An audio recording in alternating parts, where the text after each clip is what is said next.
The text came on a Wednesday night, just as I was locking up at work. I'm staying at my sister's tonight. Don't wait up. That was it. 10 flat words, sharp and cold, with no explanation attached. At first, I tried to brush it off. Maybe she just wanted some sister time. Maybe her mom had upset her. Maybe she simply needed space. But deep down, I knew this wasn't new. Emily had been withdrawing for a while now. Weeks, maybe months. The laughter we once shared had gone silent. Dinner had turned into wordless rituals. Her gaze no longer met mine. Still, I told myself she was just exhausted, stressed, or overwhelmed. So instead of pushing back, I sent a quick reply. Okay, be safe. But when I got home, the quiet didn't feel the same. It wasn't calm anymore. It was empty. I drifted from room to room, noticing the little traces she left behind.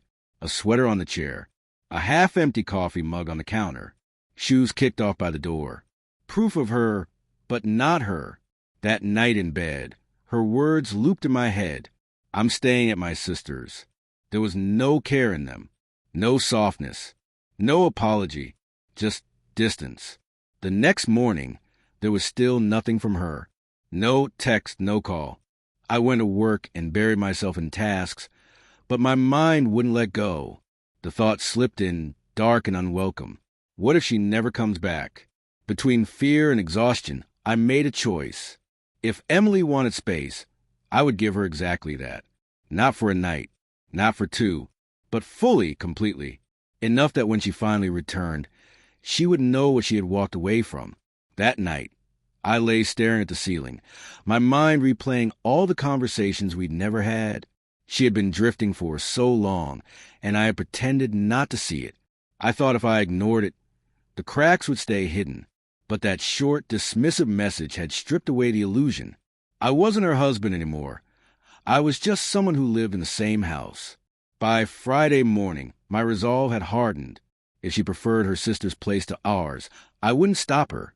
But I wouldn't sit waiting, either. So, drawer by drawer, shelf by shelf, I started packing. The wedding album was the first thing I pulled down, its leather cover coated in dust.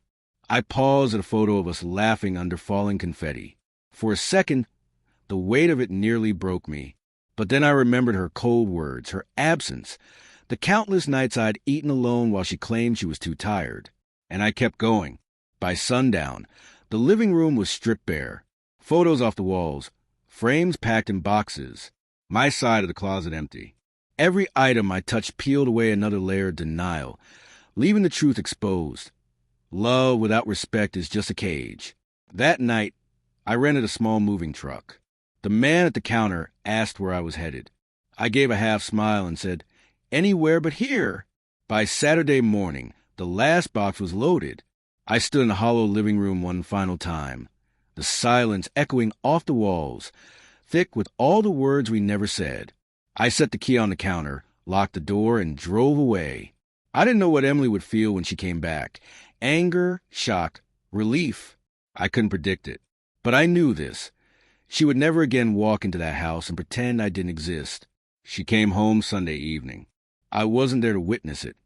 But I imagined her heels on the porch, the fumbling of her key in the lock. Maybe she thought she'd find me on the couch, arms folded, ready to argue. Maybe she expected she could drop her bag and carry on like nothing had happened. Instead, she opened the door to nothing. The couch gone. The coffee table gone. Even the photo she despised, the one of us at the beach with my arms around her sunburned shoulders. Gone. The walls that once told our story stood blank. Stripped. Silent. I wasn't there to hear it. But I know she must have gasped.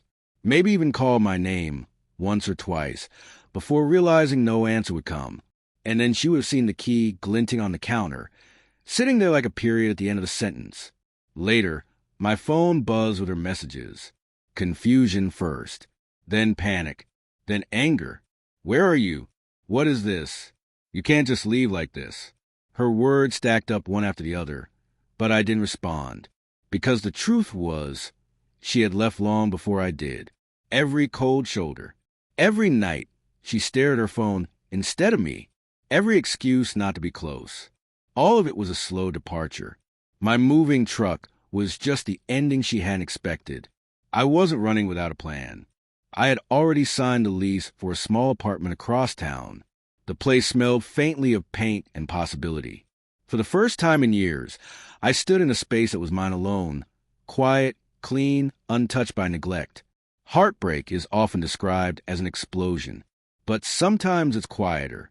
Sometimes it's erosion, drop by drop, until trust and warmth are worn away completely. And when that day comes, there's no shouting, no pleading. You just walk out the door, leaving behind nothing but the echo of what once was.